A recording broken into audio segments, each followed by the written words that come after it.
Hello everyone. In earlier videos, we have started the embryology and we have gone through the gametogenesis, that is the formation of the gametes, formation of male gametes within the testes of the male is called spermatogenesis, and formation of the eggs in the ovaries of the females is called oogenesis. Now we will discuss the fertilization. In sexual reproduction, both the parents contribute the genes to their offsprings through a process called fertilization. In a simple manner, we can define the fertilization, the fusion of male and female gametes, that is the fusion of the sperm and egg. Simply, fertilization is the fusion of sperm and egg.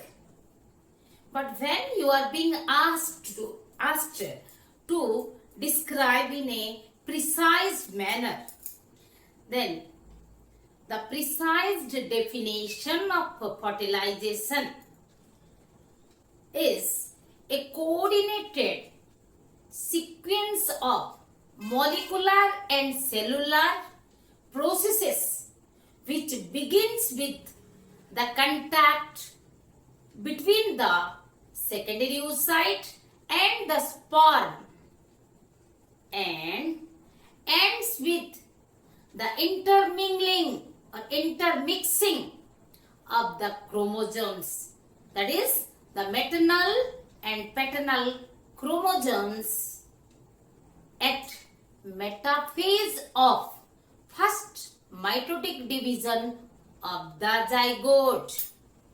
Again I am repeating, fertilization can be defined as a coordinated sequence of molecular and cellular processes which begins with the contact between the secondary oocyte and the sperm and ends with the intermingling of maternal and paternal chromosomes at metaphase of first mitotic division of the zygote.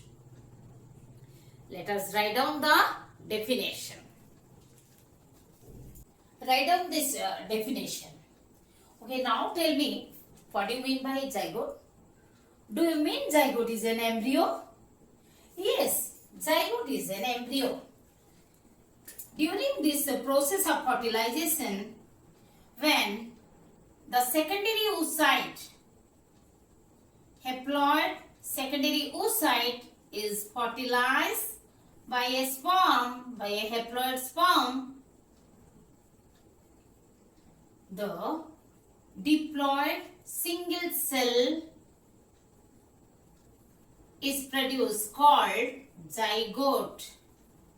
Zygote is produced when the sperm and egg are fused. So this is the secondary ovum or oocyte and this is sperm. After zygote is produced, the zygote grows and develops by mitosis within the mother's womb until up to it becomes fully functioning individual. Then it is delivered by the process of parturition. However, all the organisms, they require the fertilization, those reproduce sexually. Fertilization is necessary for all organisms that reproduce sexually, and fertilization can take place by two mechanisms, that is internal fertilization and external fertilization. Internal fertilization means when the egg is fertilized by the sperm inside the body of the female, that is within the reproductive tract of the female, whereas external fertilization takes place outside the body. that is within the surrounding or environmental water body. The sperms are deposited within the female genital tract. Genital means reproductive. Female genital tract. Whereas the sperms as well as the eggs, both the type of gametes are released into the surrounding water body. This deposition process is called insemination. Deposition of the sperms in the female genital tract is called insemination, whereas the release of the gametes into the water is called spawning. spawning, spawning. Then the embryos are developed inside the female genital tract, that is the mother's womb, in the internal fertilization, whereas in external fertilization, embryos are developing in the surrounding media only, in the surrounding water body. We can say in external fertilization, a large number of offsprings can be produced, where it is limited in internal fertilization. But there is a negative effect, disadvantage in the external fertilization, because even though large number of offsprings can be produced, there is a chance of the developing embryos can be eaten by the predators, can be preyed or eaten by the predators. But in internal fertilization, they are being protected. The developing embryos are being protected within the mother's womb, because they are developing inside the body of the mother parent. Anyhow, internal fertilization is seen in reptiles, birds and mammals, and external fertilization is mainly seen in the aquatic animals, and we can say that is in aquatic invertebrates and fishes and the amphibians. You know, amphibians, they are not always living in the water. That's why they are amphibian. And they just go for spawning. They go to the water for the spawning, to lay the eggs, to lay the gametes. Now let us write down the points. Write down the difference between internal fertilization and external fertilization like this with examples. On the basis of number of sperms fertilized, and ovum fertilization can be of two types, that is monospermy and polyspermy. Monospermy and polyspermy.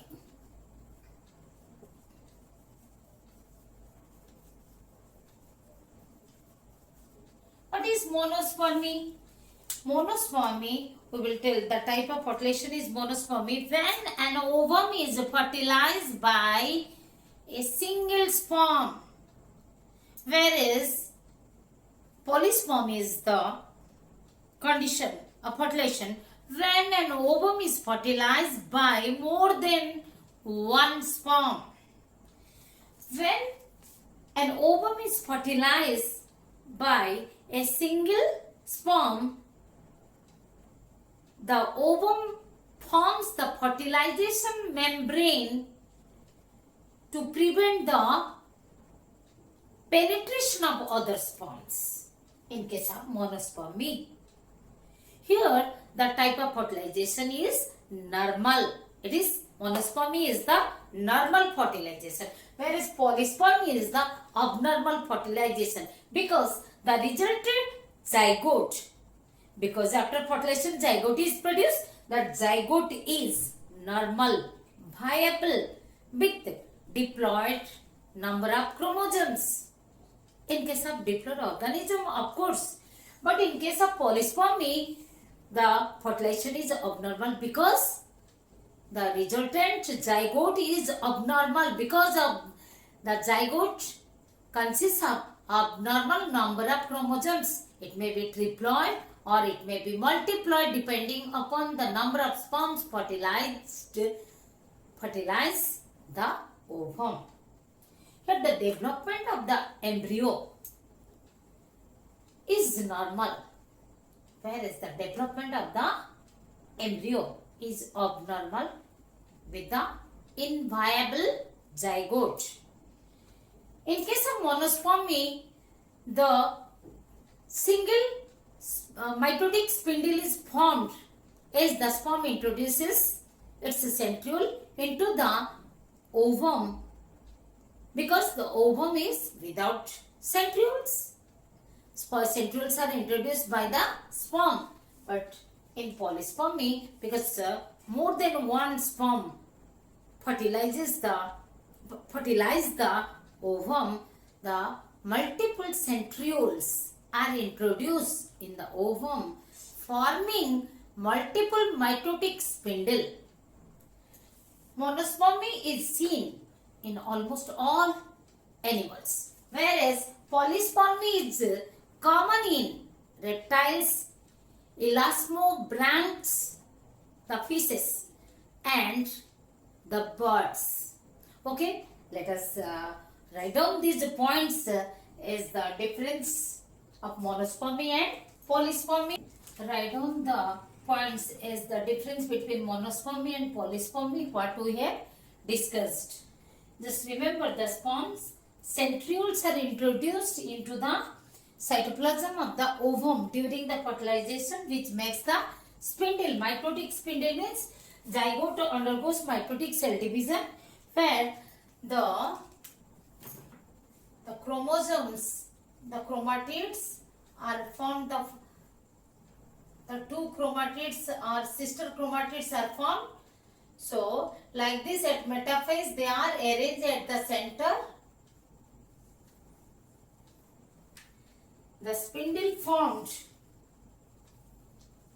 from the centriole spindle. This microtubules are produced from the centrioles. These are the centrioles within the cell. During the cell division, the centrioles make the spindle. Spindle means because of this shape, the chromosomes arranged with the two sister chromatids, they are arranged as the equatorial plate at the center, and because of this structure, this is called spindle formation or spindle, mitotic spindle. Okay, this is. So because of introduction of the multiple centrioles in the ovum, when the polyspermy occurs, the multiple mitotic spindles are formed. And where it is seen? Write down. It is seen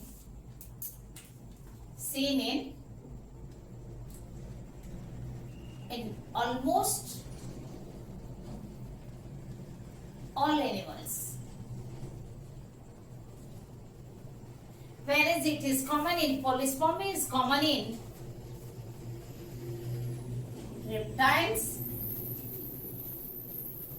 elasmobranchs, write down here, elasmobranchs,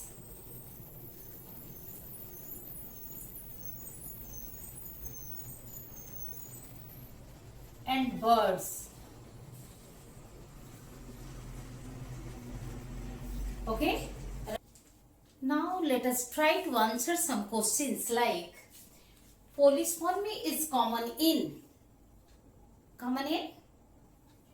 frog, man, birds, or sea urchin. Frog, amphibian, man, mammal, bird, apes, birds, sea urchin, echinodermata. Just we have discussed, that is common in birds. What is the type of fertilization in human? We have discussed on the basis of the place of fertilization. It may be external or internal. The process of fertilization is maybe external or internal. And on the basis of the number of sperm that fertilizes an ovum, monospermy or polyspermy, then in human the type of fertilization is internal type, internal and monospermy type. Monospermy type of fertilization.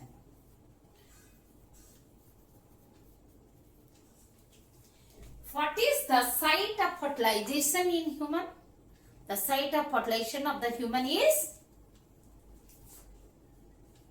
already we have studied in female reproductive system.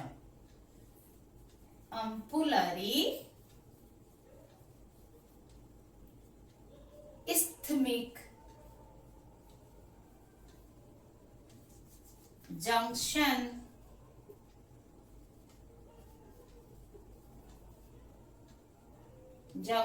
of fallopian tube or the uterine tube or oviduct.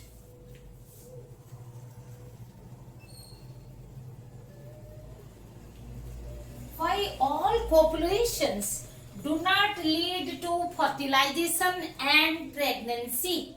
Why? Because the sperms and the egg simultaneously they have to reach the fertilization site. Otherwise, the fertilization cannot be done.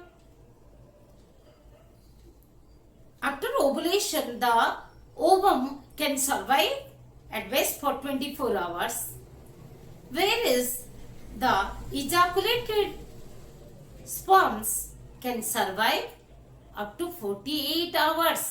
So, pregnancy is likely to occur if the copulation takes place 48 hours before or 24 hours after the ovulation. Okay? How the gametes reach the fertilization site? You see, the ovum, the secondary oocyte is ovulated or released from the ovary into the pelvic cavity and received by the infundibulum, the distal wider part of the fallopian tube, that is of the female reproductive system, whereas the sperms are produced by the testes in the male. Thus these sperms has to be deposited, has to be transported into the female genital tract, female reproductive tract. Then where it is deposited, how they travel, how there is the fertilization site, for all these type of questions we have to go ahead. We have to discuss further. And another, can you tell me, can freshly ejaculated sperms fertilize an ovum? Just I will answer no. The freshly ejaculated sperms cannot fertilize. They are not capable to fertilize the secondary oocyte. They have to be capacitized within the female genital tract. How it occurs? That we will study. Let us discuss the sequence of events of fertilization. How the fertilization begins and how it ends. First it starts with the, we will discuss arrival of sperms or spermatozoa, arrival of the secondary oocyte,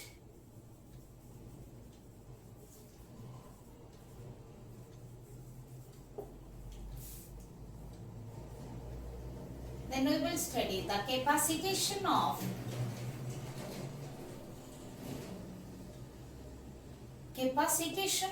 spermatozoa,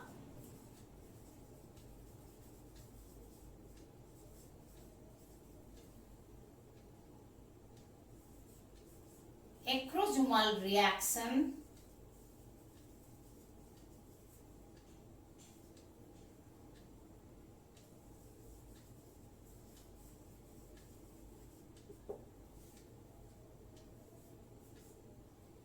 zona penetration,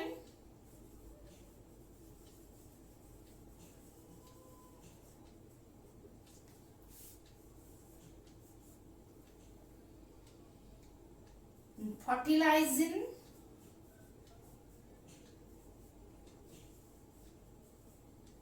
and anti-fertilizing reaction,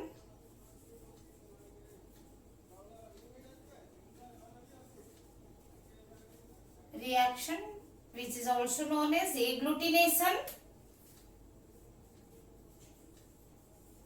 like the antigen antibody reaction, agglutination,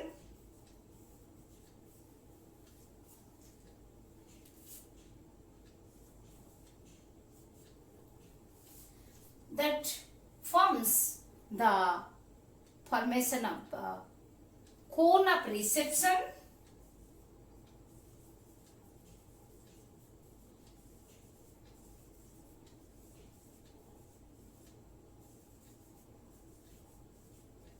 a receptive cone for the sperm reception.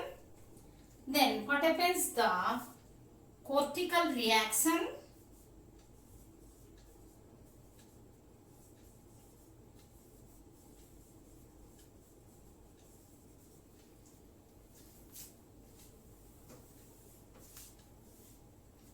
then zona reaction,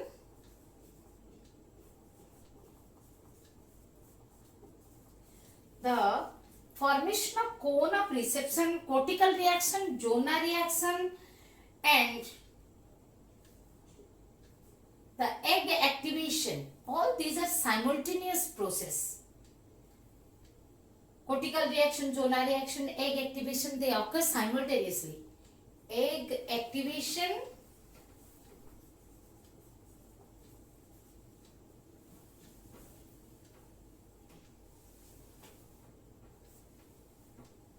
then karyogamy,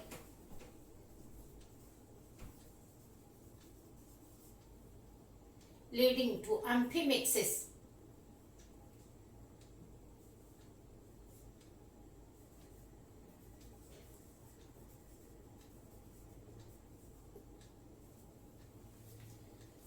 Amphimixis is the intermingling or intermixing of the chromosomes. Karyogamy means the nuclear fusion. When the two pronuclei come in contact, the fertilization begins with the union of the male and female gametes. Fusion of means coming in contact. The secondary oocyte and the sperm comes in contact, then ends with the intermixing or intermingling of the maternal and paternal chromosomes. Maternal chromosome means chromosome of the mother, and paternal chromosome means the chromosomes of the father. We can represent this in 4 words. That is,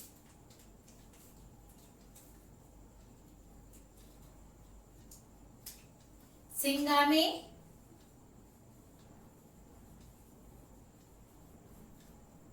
means union or fusion of male and female gametes.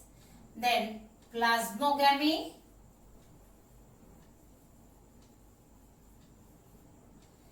then plasmogamy means the intermixing of cytoplasm of the sperm and ovum. Then karyogamy,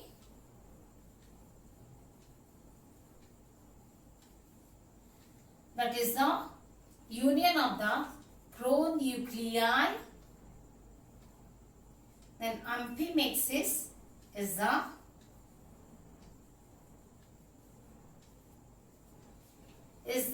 intermingling of the chromosomes.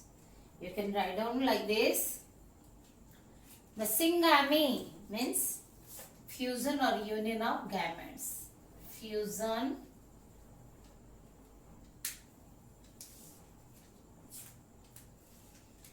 or union of gametes.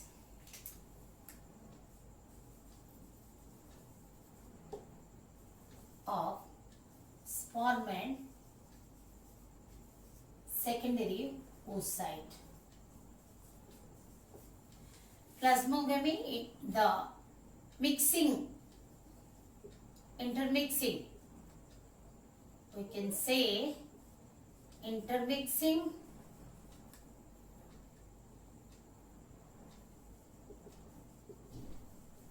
of cytoplasm of sperm and ovum. That is secondary oocyte. Karyogamy, fusion of male and female pronuclei. Nuclei is the plural, pronuclei the previous step, because the fertilization resulted into the zygote with single nucleus. Then the nucleus of the two gametes, male and female gamete, before intermixing of the chromosomes is called pronuclei. Amphimexis is the intermingling or intermixing of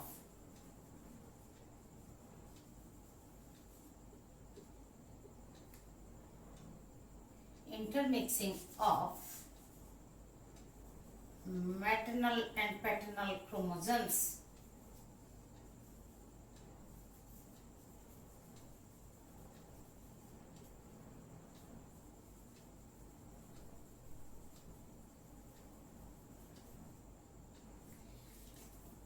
Then we will start with the events of fertilization, that is from arrival of the gametes, that is arrival of the sperm and arrival of the ovum.